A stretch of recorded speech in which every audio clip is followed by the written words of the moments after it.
What's up, everybody? This is Frederick Douglass Bussey, and you are tuned in to another episode of Breaking Orbit Podcast, where we talk about how you can discover your superpower and perform at an optimal level. My name is Frederick Douglass Bussey, and I work with entrepreneurs to help them turn their sandcastles into skyscrapers. Today, we're going to talk about how to destroy imposter syndrome. If you've ever suffered from this is an episode you definitely want to listen to, and maybe share with someone else so they can also break through this invisible barrier and discover their next level as well. Let's go.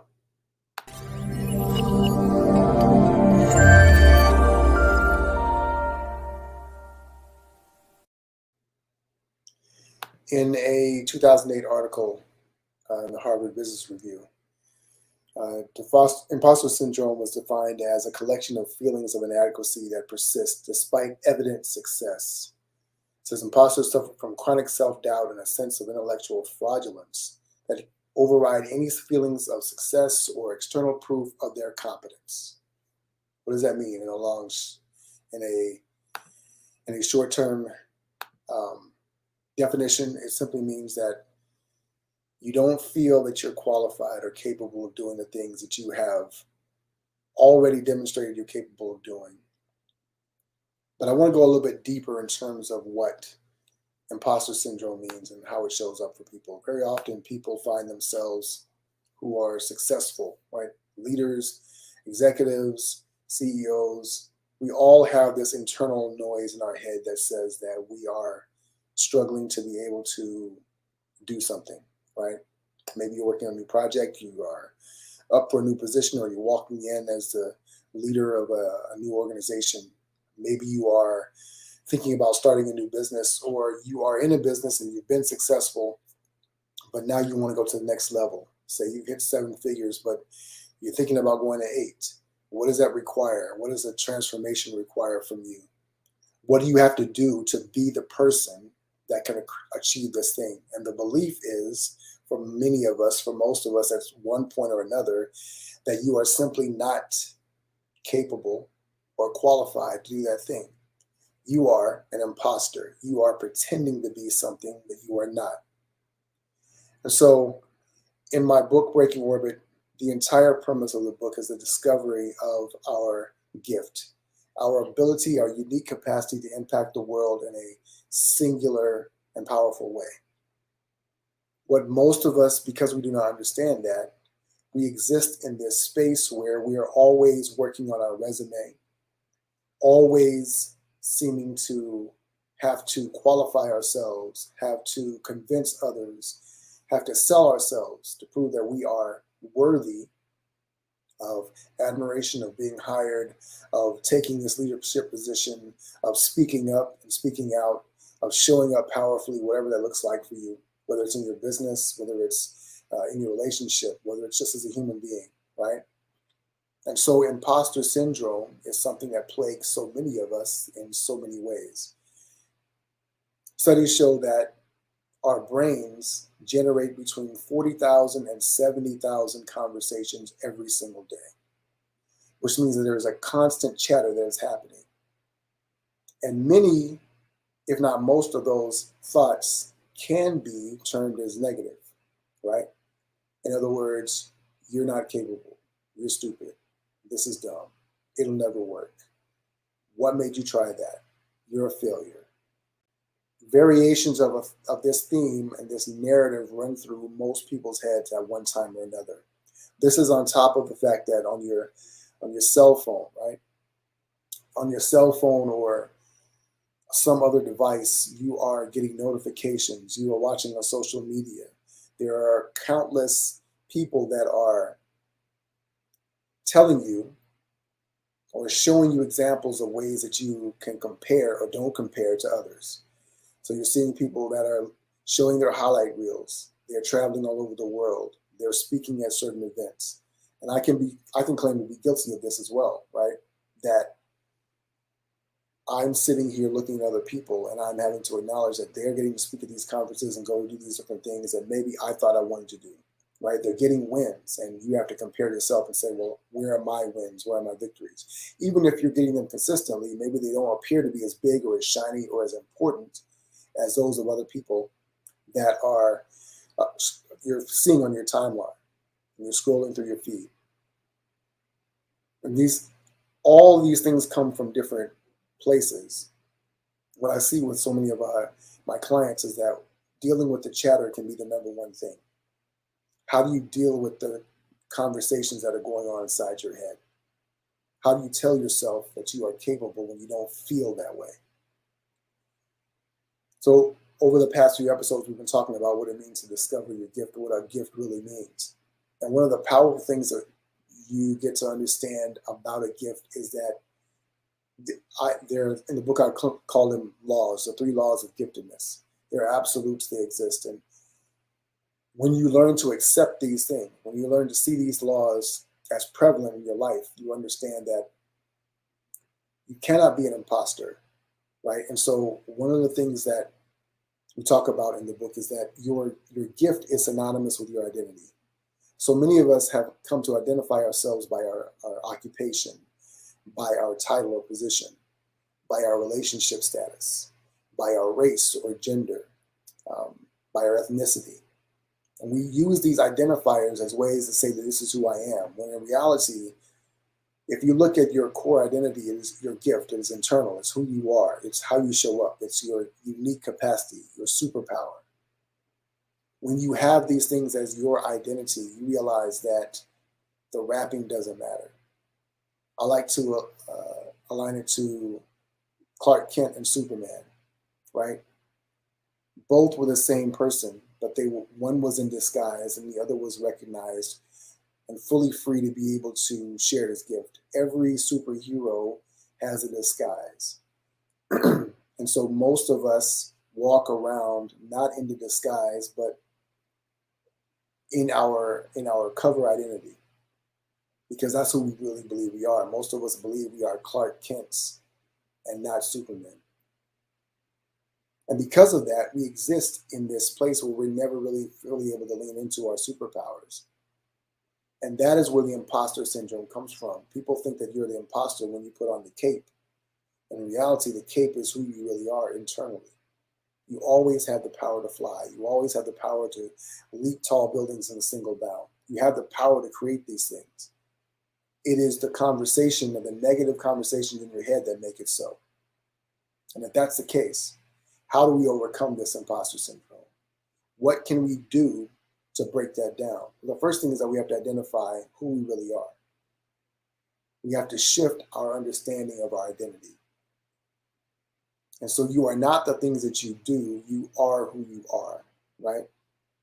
And so when you be who you are, you will do what you are. And very often imposter syndrome comes about because we feel as though we are unqualified to do something. We're worried about what others are going to say about our qualifications. We are worried about failing or succeeding and not being able to live up to the standard that either we set for ourselves or others. This happens very often in high performers, right? High achievers. They see themselves in a certain light and they gauge themselves by their last accomplishment, by the highest accomplishment.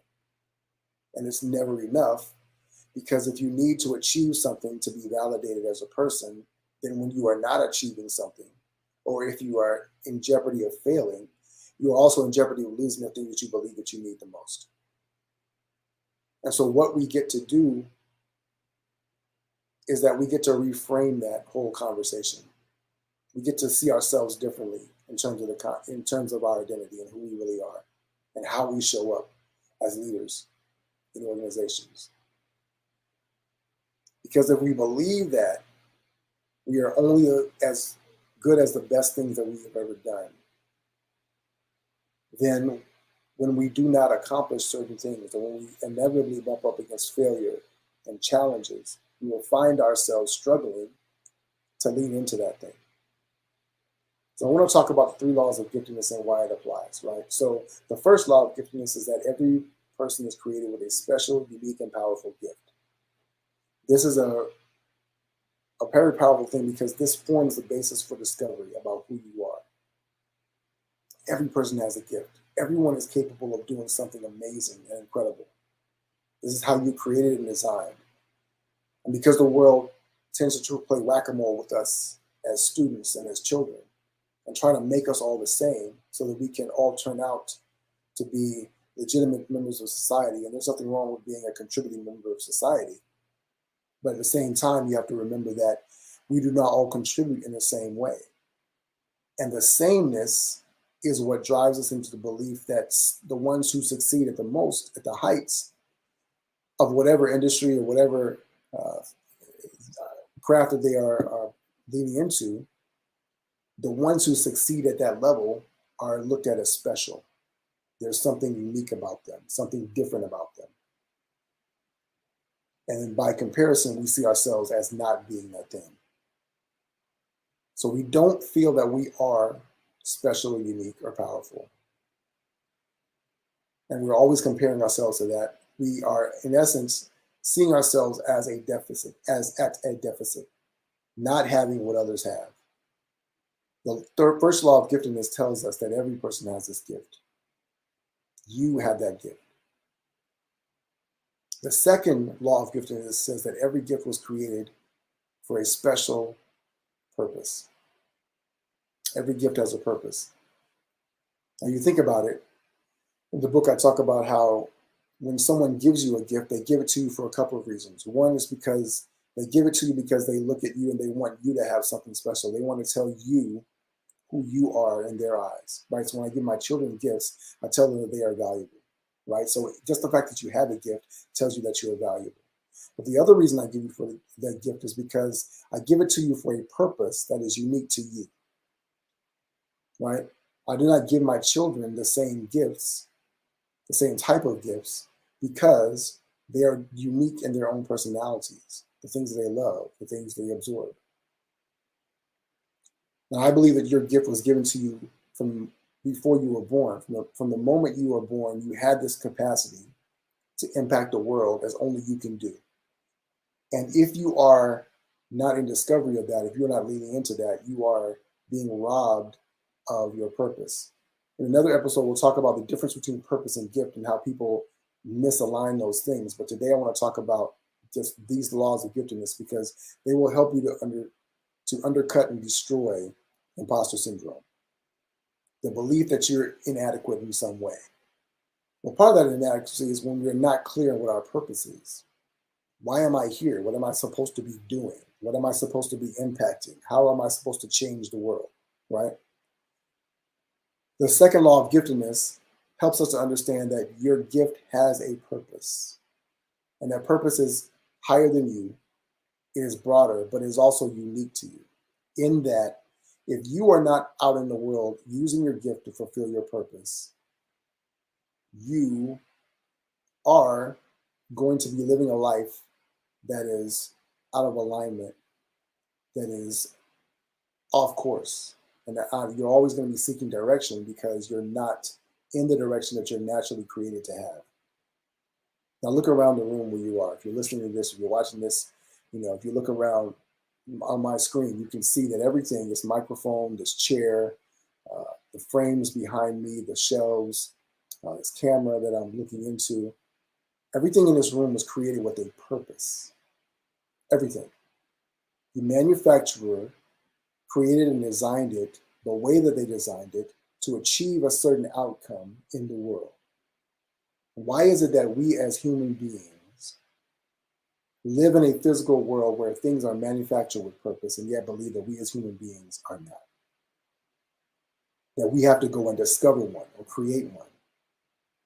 As if a doorknob or a bookstop or a bookshelf could create its own purpose, right? Now, certainly you can use I give the example that you can use a drill and a sledgehammer for the same purpose, right? Both are used to create holes. But the holes that we create are different. The holes that this drill and the sledgehammer create are different because they have different purposes. If I want to hang a picture like you see behind me on my screen, I'm not going to use a sledgehammer. But if I want to knock a wall down, I'm not going to use a drill. here's one of the most profound things that I discovered. Like, so many of us are looking at other people and the impact that they're creating, and we envy what they're doing, and we are comparing ourselves to them. And often in that comparison, we live our lives trying to be like them. We emulate them. But if a drill emulates a sledgehammer and tries to create a hole in the wall the way that a sledgehammer does, it will do more damage to the drill than it will to the sledgehammer, because that is not in its design. It was not created with that purpose. And so you have so many people that are walking around damaged because they see themselves as sledgehammers when they're really drills. Understanding your design and understanding your gift helps you to understand your purpose and to walk in your purpose. That's law number 2. The third law of giftedness is my favorite law. And it simply says that no gift can fail at the purpose for which it was created.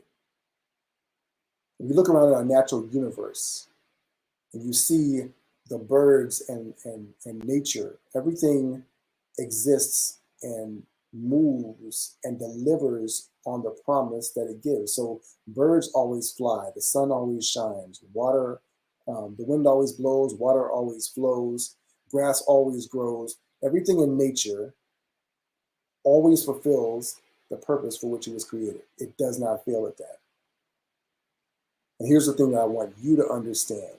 This is the key to really destroying imposter syndrome and being able to turn off that noise in your head whenever it clicks on, is that nothing in nature fails at the purpose for which it was created, and neither will you.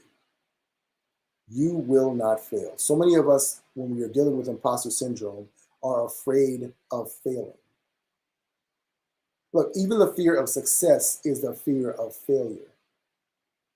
The fear of success is that if I succeed, I will be unable to replicate that success. Or if I do, people will look at me differently, or it will ostracize me from the tribe, or it will make me an outcast. But we are all outliers. That's what we were designed to do. The outlier aspect of our personality and our identity is necessary because it identifies us as someone who can lead in this area, who can create this impact in the world in a way that they were meant to do.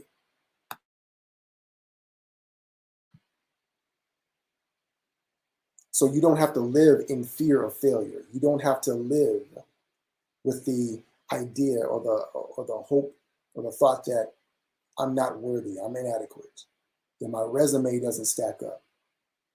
The resume can't tell the story because in many ways your gift won't fit on a resume.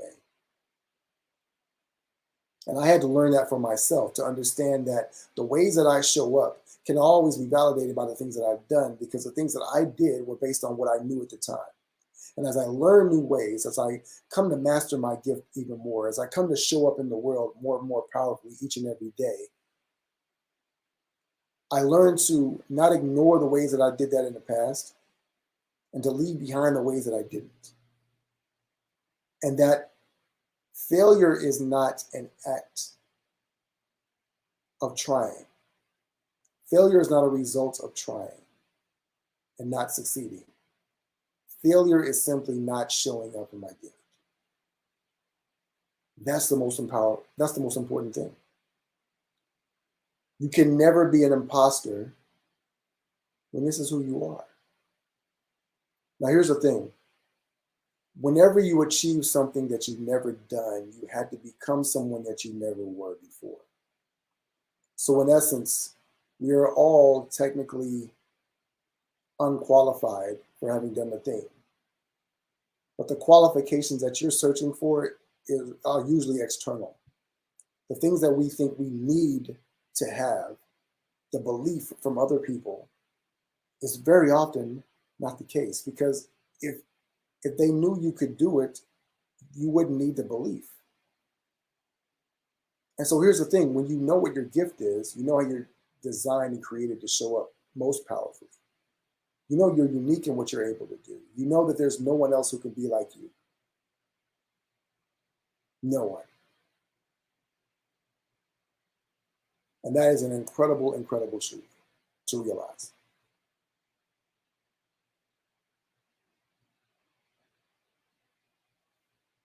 The 3 laws of giftedness to destroy imposter syndrome forever. Every person is created with a special, unique, and powerful gift. Every gift has a purpose. No gift can fail at the purpose for which it was created. Pure and simple. You have a gift. Your gift has a purpose. You will not fail.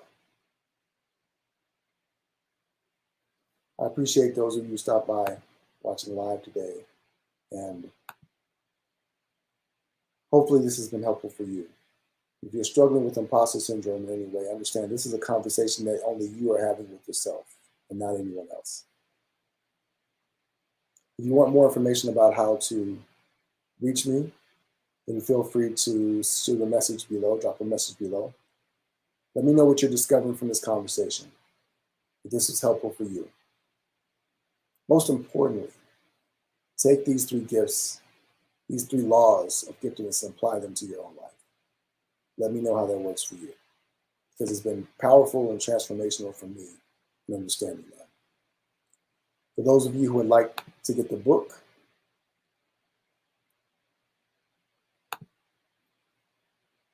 you can buy the book on Amazon.com. Breaking Orbit, Rip Out of the Regular by Unearthing the Power Within. Discover your superpower. Discover what's most powerful about you and learn how to lean into your life and live the life that you were created to live. I'm Frederick Douglass Bussey, and this has been the Breaking Orbit Podcast, episode 6.